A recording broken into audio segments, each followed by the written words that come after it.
Bismillahirrahmanirrahim. Assalamualaikum warahmatullahi wabarakatuh. Di sini saya akan mempresentasikan laporan kuliah kerja lapangan, pelaksanaan kuliah kerja lapangan magang 2, yakni yang berada dalam Madrasah Aliyah Unggulan Darul Ulum Peterongan Jombang, Peterongan Kabupaten Jombang. Nah, di sini saya melakukan observasi dari tanggal 26 Oktober sampai dengan tanggal 9 November. Yakni oleh saya sendiri dan Yasara Faradina. Kemudian di sini laporan saya berisikan daftar isi. Kemudian selanjutnya bab 1 yakni gambaran umum. Nah, gambaran umum ini berisikan profil sekolah, identitas sekolah, dan juga visi misi dan tujuan dari sekolah tersebut. Lalu di bab kedua di sini ada tinjauan konseptual. Nah, tinjauan konseptual di sini tuh berisikan telaah kurikulum dan silabus. Nah, maksudnya di sini tuh masih membahas tentang pengertian dari kurikulum dan silabus. Terus kemudian pengertian RPP, kemudian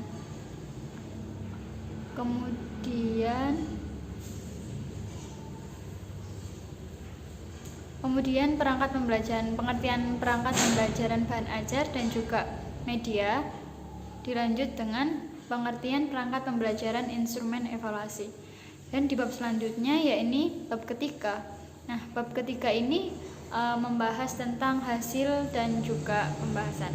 Nah, di sini saya akan menjelaskan tentang hasil dari observasi magang saya di MA Unggulan Darul Ulum. Nah, di sini ada telaah kurikulum dan silabus. Nah, yang pertama di sini membahas tentang kesesuaian silabus dengan SK atau KD. Nah, di sini dalam MA Unggulan kesesuaian silabus dengan SK atau KD secara penyampaian atau penyajiannya itu sudah sesuai dengan silabus yang beracuan pada SK atau KD. Yang kedua, kemudian ada kesesuaian indikator dengan KD, yakni kesesuaian indikator dalam pencapaian itu sudah sesuai dengan kompetensi dasarnya di MA Unggulan. Terus kemudian kesesuaian materi dengan KD. Nah, dalam MA Unggulan Darul Ulum itu materi yang disampaikan juga sudah sesuai dengan kompetensi dasar. Terus yang keempat ini ada kesesuaian pengalaman belajar dengan konteks latar belakang siswa. Nah, hal ini tersebut juga pengalaman belajar dengan konteks latar belakang siswa itu dapat menyesuaikan dengan sangat baik, meski terkadang sebagian siswa masih ada yang memiliki pemahaman di bawah rata-rata. Dan yang kelima itu ada kesesuaian alokasi waktu dengan cakupan materi. Nah, dalam MA Unggulan, dalam penyampaian materi kepada peserta didik itu dirasa sudah sesuai dengan alokasi waktu yang sudah ditentukan. Nah, itu sudah memiliki kesesuaian yang sangat pas. Nah, yang keenam ini ada kesesuaian sumber atau media dengan materi. Nah, alat atau media yang digunakan di MA Unggulan itu sudah sesuai dengan SK atau KD yang telah digunakan. Nah, di sini ada masuk ke yang B, yakni telaah perangkat pembelajaran atau RPP. Nah, yang di sini ada yang pertama ini ada rumusan indikator. Nah, rumusan indikator ini dibagi menjadi 3, yakni yang pertama kesesuaian dengan KD. Nah, kesesuaian kompetensi dasar dalam pencapaiannya itu sudah mempunyai kesesuaian yang sangat baik. Terus yang B yakni kejelasan rumusan, yakni menggunakan kata kerja operasional. Nah, dalam penyampaian rumusan masalah kepada peserta didik itu juga sudah sangat sesuai. Terus yang ke C, ini ada kelengkapan cakupan rumusan. Nah, kelengkapan cakupan rumusan masalah sudah sesuai juga dengan standar dan kelengkapan yang tersedia dalam madrasah tersebut. Terus yang kedua ini ada pemilihan dan organisasi materi. Nah, dalam pemilihan dan organisasi materi ini ada 2, yakni kesesuaian dengan KD yang pertama ya. Nah, jadi pemilihan dan organisasi materi itu sudah terdapat kesesuaian dengan kompetensi dasarnya. Terus yang kedua, itu kesesuaian alokasi waktu dengan cakupan materi. Nah, dalam kesesuaian ini, pengaturan alokasi waktu dalam penyampaian materi ini juga sudah sangat sesuai. Terus dilanjut yang ketiga, yakni skenario atau pengalaman belajar atau tahap kegiatan pembelajaran. Nah, di sini juga ada 2, yakni yang pertama skenario atau pengalaman belajar atau tahap kegiatan pembelajaran. yang minimal berdasar format eksplorasi, elaborasi, dan konfirmasi. Nah, dalam skenario tersebut, susunan langkah-langkah pembelajaran itu sudah sangat baik, mulai dari pendahuluan, inti, sampai bagian penutup. Dan yang kedua, skenario atau pengalaman belajar atau tahap kegiatan pembelajaran berdasarkan pada active learning, student centered learning, dan atau pemberdayaan siswa. Nah, dalam kegiatan belajar mengajar, siswa itu banyak yang aktif dan siswa itu memiliki interaksi yang baik kepada pengajar, karena MA unggulan itu berada dalam pondok pesantren Darul Ulum. Jadi kalau rata-rata anak pesantren itu insya Allah siswanya itu memiliki interaksi yang cukup baik dengan para pengajarnya. Terus yang keempat itu ada kesesuaian pendekatan atau model atau strategi atau metode. Nah, di sini juga ada 3. Yang pertama, kesesuaian pendekatan model atau strategi atau metode dengan hakikat mata pelajaran. Nah, dalam MA unggulan itu pendekatan pembelajaran, metode yang digunakan itu sudah sangat pas dan juga baik.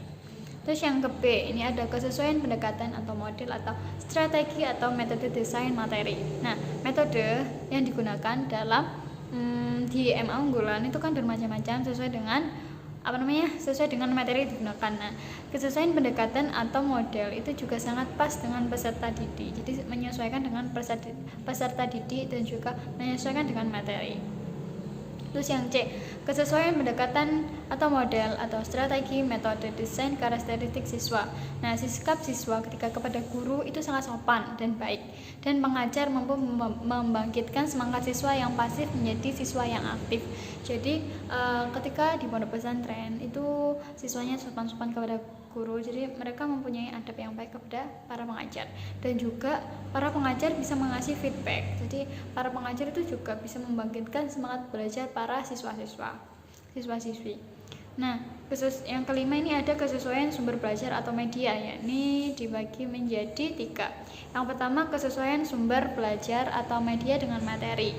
Nah, di sini sumber belajar yang digunakan juga sesuai dengan materi yang diajarkan. Yang B, yakni kesesuaian sumber belajar atau media dengan karakteristik siswa. Nah, di sini media pembelajaran juga sudah sesuai dengan perilaku atau karakteristik siswa di MA unggulan. Terus yang ke C ini ada kesesuaian sumber belajar atau media dengan fasilitas yang tersedia di sekolah. Jadi di sekolah sana itu kan IDP, jadi mereka itu mempunyai sarana prasarana yang sudah sesuai dengan materi yang akan diajarkan. Yang ke C yakni ada telaah perangkat pembelajaran, yakni bahan ajar atau media. Nah, di sini yang pertama ada kesesuaian bahan ajar dikembangkan dari kompetensi dasar. Yang pertama, bahan ajar itu dikembangkan dari kompetensi dasar itu sudah sesuai. Dan juga yang kedua, valid antara bahan ajar memuat aspek-aspek esensial materi pembelajaran untuk kepentingan pencapaian kompetensi dasar. Jadi konsep materi dalam pembelajaran untuk kepentingan indikator dan juga kompetensi dasar dalam MA unggulan itu juga sudah bagus. Yang ketiga, menariknya bahan ajar dipaparkan dengan contoh-contoh, gambar-gambar, bagan dengan warna menarik, dan juga adanya latihan-latihan. Pembelajaran dalam MA unggulan ini menggunakan bahan ajar atau materi atau juga alat peraga yang digunakan oleh guru-gurunya itu sangatlah menarik, kreatif. Jadi bisa menarik perhatian para siswa. Jadi mereka itu nggak melulu males untuk belajar itu. Mereka siswanya itu semangat dalam belajar. Terus kemudahan bahan ajar yang ditata sesuai dengan tingkat perkembangan berpikir peserta didik. Ya, benar. Materi atau bahan ajar yang telah disampaikan dalam MA unggulan itu juga sudah sesuai dengan tingkat peserta didik yang diajar. Jadi sesuai dengan kemampuan. Yang kelima ada konsistensi dengan realita fenomena kehidupan. Bahan ajar memuat realita kehidupan sosial, alam atau budaya. Jadi penyampaian bahan ajar dengan realita kehidupan itu memiliki kesesuaian yang sangat baik. Terus yang keenam ini ada kegunaan bahan ajar sesuai dengan kebutuhan peserta didik. Jadi kegunaan bahan ajar itu sudah sesuai dengan materi yang berhubungan atau sudah sesuai dengan kebutuhan para peserta didik gitu. Yang ketujuh ada keruntutan bahan ajar dipaparkan secara logis dan sistematis. Jadi langkah-langkah atau proses keruntutan bahan ajar yang dijelaskan sudah sistematis dan logis. Terus yang ini ada yang D, yang terakhir ya, ini perangkat pembelajaran atau instrumen evaluasi. Jadi di sini itu yang pertama, kesesuaian kisi-kisi dengan cakupan pokok bahasan di dalam kurikulum. Jadi antara kisi-kisi dengan cakupan pokok bahasan pembelajaran itu sudah memiliki kesesuaian yang sangat pas. Terus yang kedua ya, ini ada kisi-kisi mencakup semua ranah kompetensi dalam bidang studinya. Jadi di MA unggulan itu materi yang disampaikan juga sudah mencakup dalam kisi-kisi gitu. Jumlah putih soal sesuai dengan alokasi waktu yang telah ditentukan. Nah, evaluasi yang digunakan dalam MA unggulan itu juga sudah sesuai dengan alokasi waktu yang telah ditentukan. Rumusan butir soal menggunakan bahasa yang mudah dipahami oleh peserta didik. Jadi rumusan butir soal yang telah digunakan gurunya itu menggunakan bahasa yang mudah dipahami oleh para peserta didik. Yang kelima ada kesesuaian pemilihan soal dengan tingkat perkembangan peserta didik. Ini soal yang diberikan kepada siswa itu sesuai dengan tingkat perkembangan atau kemampuan belajar. Jadi pilihan soal ini beragam ya. Ada soal hot, jadi mulai dari soal yang gampang, sedang, dan juga dari soal yang susah gitu. Terus kunci jawaban tersedia. Yang keenam, ini kunci jawaban tersedia dan sesuai dengan butir-butir soalnya ya. Ini dalam unggulan itu kunci jawaban yang tersedia dalam pilihan soal itu sudah sesuai dengan pertanyaannya. Jadi guru juga menyediakan soal beserta kunci jawaban yang sudah sesuai. Terus yang di sini ada bab 4 ya, ini penutup.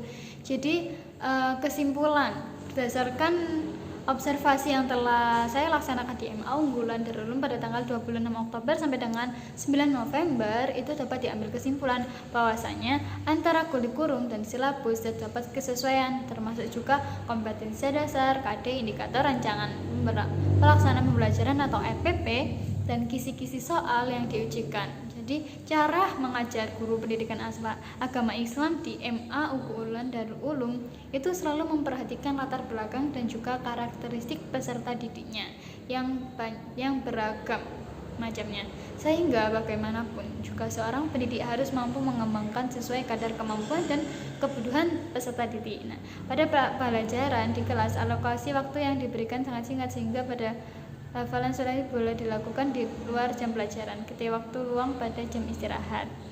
Nah, instrumen magang 2 yang telah disusun untuk pelaksanaan observasi itu juga sudah sangat sesuai dengan rancangan pelaksanaan pembelajaran yang telah dirangkai secara terstruktur dan sistematis oleh guru mata pelajaran agama Islam di Madrasah Aliyah Unggulan Darul Ulum. Nah, indikator yang telah disusun di dalam RPP itu juga disesuaikan dengan kompetensi dasar atau KD di buku mata pelajaran PAI, sehingga dalam perumusannya itu telah mencakup keseluruhan dari isi materi. Nah, juga ada beberapa sumber belajar dan media pembelajaran yang digunakan di Madrasah Aliyah Unggulan pada saat proses pembelajaran PAI, seperti halnya menggunakan Al-Quran, buku PAI dari yang Kemendikbud, kitab, video, LCD, PPT, laptop, maupun kegiatan secara praktek langsung.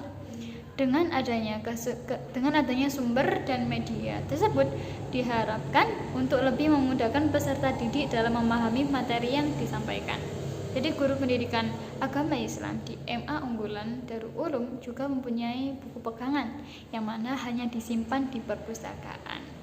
Peserta didik juga bisa mengakses di perpustakaan dengan cara meminjam, dan paling enaknya juga bisa dibawa pulang ke asrama masing-masing atau ke rumah masing-masing.